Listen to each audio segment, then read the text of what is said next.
Okay, so we're looking at ratios, which you learned in grade 8. And a ratio is a comparison of quantities measured in the same units. So for example, if we're looking at the ratio of boys to girls in our class, what would be the ratio of boys to girls? I want you to look around and count right now. Okay, so there are 7 boys in the class, and how many girls? Counting me. Including me? 13 girls. That's a ratio. The unit is humans, people, and it's a comparison. Do you guys remember this? You can write a ratio like this. I want you to copy this down. 7 to 13, or we can write it as a fraction. Boys to girls. Ratios can be written as fractions as well. 7 over 13. Can I say that the ratio of, listen carefully, boys to girls is 13 to 7? Can I say the ratio of boys to girls is 13 to 7? No. The order is very important, okay? Why is the order important? So these are beads, and each bracelet has a ratio of, it has 6 blue beads. Okay, so 6, it's in your textbook. And it has how many red beads? 7. 7 red beads and 6 blue beads. I want you to tell me right now, what is the ratio? So we're looking at, look here, part to part ratio. So you're comparing, it's a comparison between different parts of the whole group. Okay, so we're looking at the parts of the group. I want you to tell me the ratio of blue beads to red beads in the correct order. Raise your hand when you can. 6 to 7. That's it. That's the answer. 6 to 7. Part to whole. What does that mean? So this was part to part. So we're looking at the different parts of the bracelet. What's part to whole? What's another word? The total. So how would I find the total number of beads? Yeah, Abigail? We need to add it. So what am I adding? The red and the blue equals how many total? Good. So you have to figure out the total. And now I'm going to ask you, what is the ratio of blue to total beads? I should use green. Okay, what's the ratio of blue beads to the total number of beads? There's 6 blue beads. And how many beads are there total? What's the whole number of beads? That's it, 6 to 13. What if I say, what's the ratio, I'm going to flip the order around, of total to red? I want a ratio of total number of beads to red beads. Dave? 13, total. And 13 to what? How many red beads are there? That's it. That's your ratio, okay? And this was another ratio.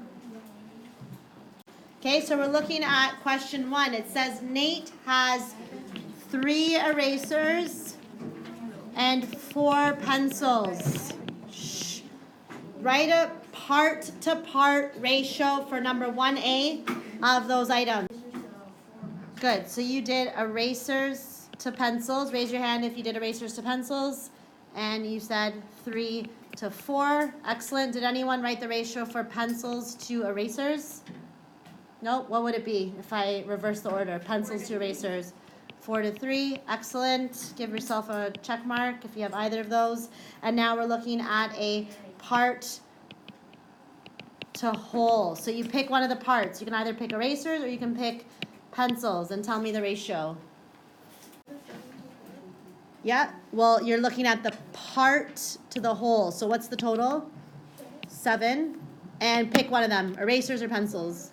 Victoria? 4 to 7. Sure, you picked pencils to the whole, to the total. So 4 to 7. You could have also done erasers to the whole, total. How many erasers? Yep. 3 to the total? 7. That's it. So we're looking at a recipe that uses, for hot chocolate, it uses half a cup of powder, chocolate powder. It uses 2 cups of milk, and it uses 1 cup of water. So we're looking for a part to whole ratio for the liquids. Did you read that? Milk and water are the liquids. The powder is not. So a part to whole. Yes, choice. 3-1. Part to whole. So what's the total number of cups of liquids? 3. Good. And then 1 would come from the water. Good. So you did water to whole. So you have to put in the correct order. So it would have to be 1 to 3. Okay? Did anyone do milk to whole? So what would it be? 2 to 3. Good. Oh, I did that one. Excellent. That's fine. Okay, now what about a part to part ratio of, again, they're just asking for the liquids. I don't know. Okay, so you told me your answer was 1 to 2. What are you referring to? What is the ratio? Excellent. Water to milk. Did anyone do milk to water? That would be 2 to 1. Okay, that's it.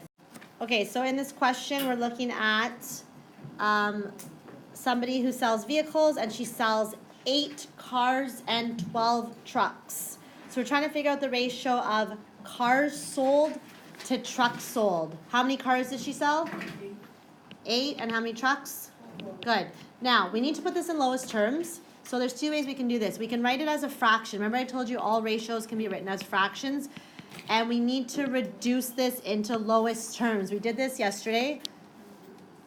You're looking for a number that 8 and 12 are both divisible by. If I divide this by a number, whatever it is, I have to divide the denominator by the same number. You can't divide them by different numbers. If you divide them by different numbers, they're no longer equal.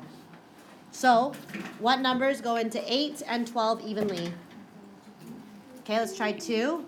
Good. What's 8 divided by 2? 12 divided by 2.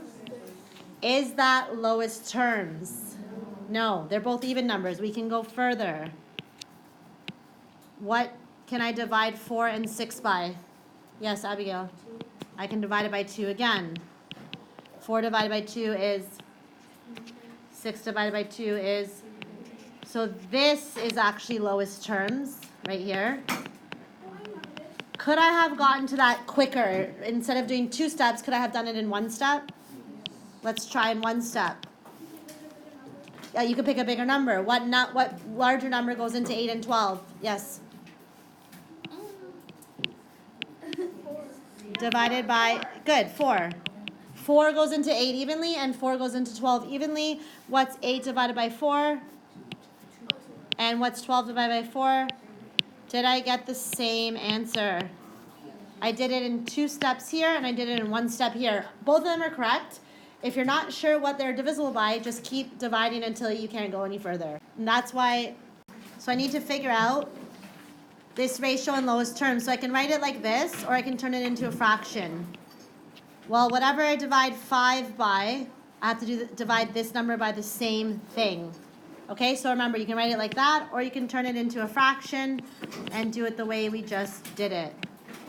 Divided by, divided by. Because we're trying to get into lowest terms, so you need to divide to make it lower. Divided by 5. Excellent. We're going to divide each of them by 5, because I know 5 is divisible by 5, and so is 25. So 5 divided by 5 is 1. good, and 25 divided by 5 is 5. excellent. So it becomes 1 to 5. Yep. Divide it by 3, good. And we get